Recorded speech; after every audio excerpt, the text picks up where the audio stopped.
Yang betul-betul merusak kehidupan Islam yaitu adalah jidalul munafik bil Quran. Yaitu kamu dapati pada satu waktu dan satu zaman, wahai Ziyad, kamu akan dapati orang-orang munafik itu hafal Quran. Dan ketika mereka sudah hafal Quran, orang munafik itu sering mendebatmu, dan orang mendebat orang yang di atas kebenaran, supaya orang yang berjalan di atas kebenaran itu ragu dengan apa yang dia yakini sesuai dengan petunjuk Rasulullah. Ketika mendapati orang munafik itu mendebat orang yang beriman itu dengan Al-Quran. Di situ kita mendapati, Pak, sesungguhnya orang munafik itu dari dulu musuh dalam selimut dan itu merusak kehidupan Islam. Bukanlah orang kafir yang kuat, tetapi karena orang munafiklah yang membantu orang kafir untuk mewujudkan segala apa yang mereka rencanakan. Itu orang kafir itu dibantu orang munafik, Pak. Makanya sampai Allah itu menurunkan dan memperingatkan kita tentang keberadaan orang munafik itu bukan hanya satu ayat, dua ayat, berpuluh-puluh ayat Allah itu menurunkan ayat tentang orang munafik.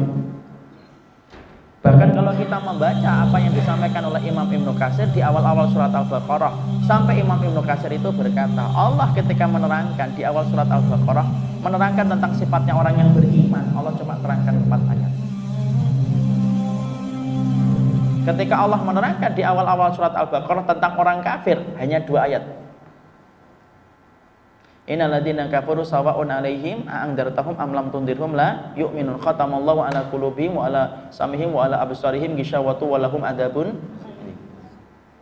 Ketika Allah menerangkan tentang orang kafir, Allah cuma menerangkan 2 ayat. Tapi kata Imam Ibnu Katsir, justru ketika Allah menerangkan tentang sifatnya orang munafik, 1 ayat enggak, 2 ayat tidak, 5 ayat enggak, 10 ayat tidak, berapa ayat? 13 ayat Allah itu menerangkan tentang sifatnya orang munafik di awal-awal surat Al-Baqarah. Belum lagi di dalam surat Al-Anfal, belum lagi dalam surat Al-Maidah, belum lagi dalam surat At-Taubah, itu yang paling banyak. Belum lagi satu surat khusus yang Allah berikan dengan nama surat Al-Munafikun. Dan orang munafik itu tasbih, Pak. Dia itu kemudian tasbih, dia itu kemudian merubah yang hak menjadi batil dan batil menjadi hak. Karena orang munafik itu pakai sihir, Pak. Tapi sihirnya apa? Sihirnya itu pakai bayan. Kita harus paham loh, Pak. Termasuk sihir itu bukan hanya sihir, kemudian diikat kepada rambut, kemudian akhirnya berhalusinasi, itu juga sihir. Tapi termasuk di antara sihir itu Nabi mengatakan inna minal bayani la sihrun. Sesungguhnya di antara perkara sihir itu apa? Bayan, Pak, keterangan. Makanya disebut dengan apa? Sihrul bayan, sihir bayan, Pak. Sihir bayan itu adalah salah satu sihir yang dilakukan orang munafik. Dia merubah yang hak menjadi batil, yang batil menjadi hak. Itu orang munafik, Pak. Dan orang munafik akhir zaman itu lebih canggih daripada munafik pada zaman Rasul. Kenapa? Hafal Quran. Kadang-kadang pakai peci. Dan kadang-kadang pakai jubah. Dan orang munafik pada hari ini jauh lebih parah daripada orang munafik pada zaman Rasul, Pak. Orang munafik pada zaman Rasul itu masih mending, on off dia. Kalau di hadapan Rasul, munafiknya hilang, disembunyiin dalam hatinya. Amanah, kami beriman ya Rasul. Idza ja'akal munafiquna qalu nasyhadu innaka la rasulullah wallahu ya'lamu innaka la rasul wallahu yashhadu innal munafiqina lakadzibun. Tuh.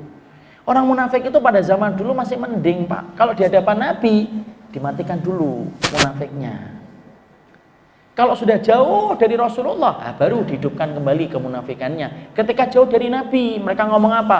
Nggak usah dibantu itu Muhammad dan sahabatnya, biarin mati saja.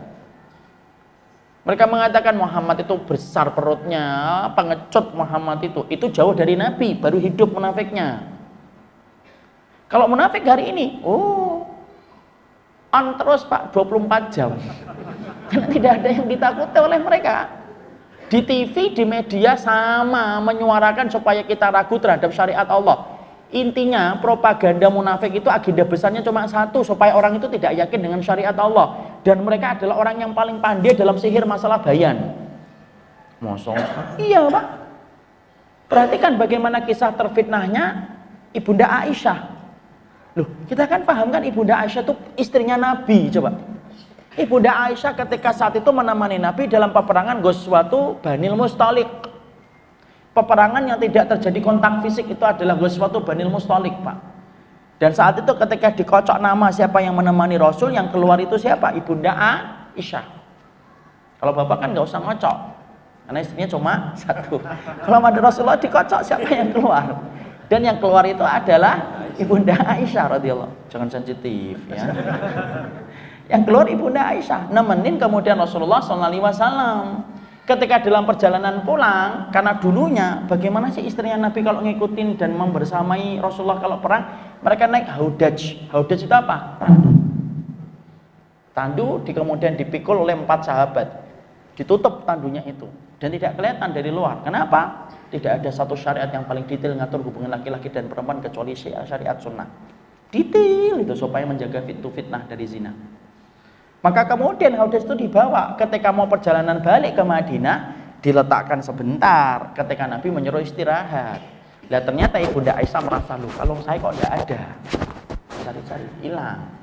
Kemudian Ibunda Aisyah keluar dan 4 sahabat yang mengangkut Ibunda Aisyah itu sudah di depan dan tidak menyadari dan kemudian tidak tahu kalau Ibunda Aisyah keluar.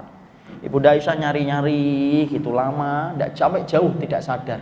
Dan ketika Nabi memberikan komando ruh berangkat, kemudian semuanya berangkat dan tidak terkecuali tandu itu diangkat kembali. Mungkin ada yang bertanya, emang tidak ngerasa di dalamnya tidak ada orang? Loh enggak Pak, karena saat itu Ibunda Aisyah langsing banget.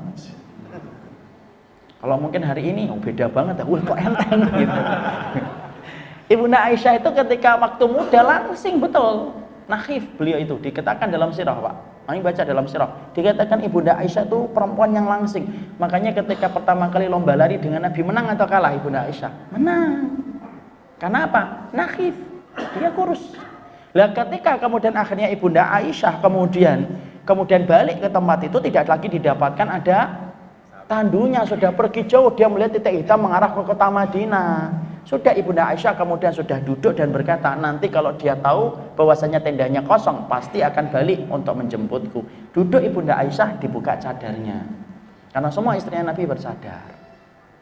Dibuka kemudian cadarnya oleh Ibunda Aisyah. Datanglah Sofwan bin Mu'attal di belakang. Kenapa Sofwan bin Mu'attal itu bisa ketinggalan? Baca dalam sirah. Para mu'arrikhin, para ahli sejarah mengatakan yang pertama karena dikatakan dalam satu riwayat Sofwan bin Mu'attal itu suka tertidur. Makanya ketinggalan di belakang. Sebagian ahli riwayat mengatakan Sofwan bin Mu'attal itu bukan tertidur, memang dia telah diproyeksikan dan diberikan tugas oleh Nabi untuk menjadi pasukan penyapu, makanya dia di belakang. Makanya ketika melihat ada Ibunda Aisyah, karena Ibunda Aisyah membuka cadarnya, karena Sofwan bin Mu'attal pernah melihat Ibunda Aisyah sebelum syariat surat Al-Ahzab diturunkan. Langsung dia tahu Ibunda Aisyah. Tidak ada kalimat yang diucapkan oleh Sofwan bin Mu'attal kecuali Pak, istirja, inna lillahi wa inna ilaihi raji'un. Itu tak yang diomongin. Ibunda Aisyah kemudian ditawari dengan onta, ontanya disuruh duduk, Ibunda Aisyah naik dan tidak terjadi percakapan apapun antara Sofwan bin Mu'attal dengan Ibunda Aisyah. Tidak ngobrol juga. Kok bisa ketinggalan Bun? Iya nih tadi nyari tahu. Enggak. Ibunda Aisyah cerita, tidak ada satu kata patah pun yang keluar dari lisanku ketika kemudian diarahkan oleh Sofwan bin Mu'attal. Sofwan bin Mu'attal itu geret, narik itu ontanya sampai keluar. Ketika kemudian keluar sampai ke kota Madinah, kemudian akhirnya dilihat oleh Abdullah bin Ubay. Lihat, orang munafik itu pintar untuk menanamkan sihir bayan. Dibuat berita sampai kemudian hari pertama setelah Ibunda Aisyah itu pulang. Kemudian beberapa hari sakit demam, 3 hari dan tidak keluar, gonjang-ganjing berita di luar Pak. Dan Bapak tahu sampai beritanya itu nyebar ke seluruh Madinah. Dan Allah menahan wahyu pada saat itu sampai 1 bulan wahyu tidak turun. Padahal Nabi betul-betul ingin supaya wahyu itu turun menerangkan tentang bagaimana kebersihan dan kesucian Ibunda Aisyah. Pintarnya orang munafik pada zaman itu Pak, Masya Allah. Dirubah itu bagaimana fitnah terus tersebar gitu. Sampai ada sahabat yang kemudian menjadi korban, Hasan bin Sabit, Mistah bin Usasah. Padahal kualitasnya ini kualitas sahabat loh. Padahal saat itu belum ada sosmed. Belum ada media. Tapi pintar banget orang munafik untuk mengelola berita. Dan sampai ada seorang sahabat yang akhirnya terperosok ikut menuduh Ibunda Aisyah itu berzina. Siapa sahabat yang menuduh? Hasan bin Sabit, tukang penyairnya Rasul. Dan Mistah bin Usasah itu masih kemenangan Abu Bakar dan masih saudaraan dengan Aisyah sendiri. Tapi di situ para ulama kemudian mengambil pelajaran apa? Orang munafik itu dari dulu Pak, cengkram kaum muslimin yang lemah iman itu dengan sihir bayan. Makanya orang munafik hari ini kemudian apa? Jidalul munafik bil Quran. Dan itu betul-betul merusak. Makanya kita menghadapi orang munafik yang tampangnya itu tampang muslim, tapi bencinya kepada syariat itu, ya Allah, na'udzubillahi min dalik. Benci kepada ayat Allah, benci kepada sunnah, Masya Allah Pak. Dan itu betul-betul bisa merusak kehidupan kaum muslimin. Makanya orang munafik itu Masya Allah betul-betul merusak. Padahal kita tahu di antara sifat dari zaman fitnah itu apa? Banyaknya orang munafik, sampai Rasulullah mengatakan akan datang satu masa orang-orang yang beriman itu bersembunyi di ketiaknya orang munafik. Karena apa? Saking kuatnya orang munafik pada zaman itu. Dan itu hari ini Kak kita mendapati itu. Makanya kemudian Umar bin Khattab mengatakan apa? Jidalul munafik bil Quran. Orang munafik yang mendebat kamu dengan memakai Al-Quran. Makanya Masya Allah betul. Kita hari ini kalau tidak memperhatikan pendidikan anak Pak, pendidikan anak-anak kita ini berpotensi besar untuk mendidik anak kita menjadi munafik Pak. Tidak percaya ayat. Kita sampaikan ayat bahwasanya kita diciptakan sebaik-baik manusia, penciptaan dari Adam. Nanti di sekolahan dikatakan kita ini dari kera, kemudian berevolusi. Lama-lama Pak, anak tidak percaya lagi kepada syariat Pak. Kita ngajarin kepada anak kita dari rumah, nak, semua agama tidak sama ya. Yang hak dan yang benar yang bisa menyelamatkan kamu ke surga itu hanya Islam, yang lainnya batil. Di sekolah dia mengatakan semua agama itu sama Pak. Pendidikan semacam ini tuh menyumbang kontribusi besar untuk mendidik anak kita menjadi karakter munafik kepada ayat Allah.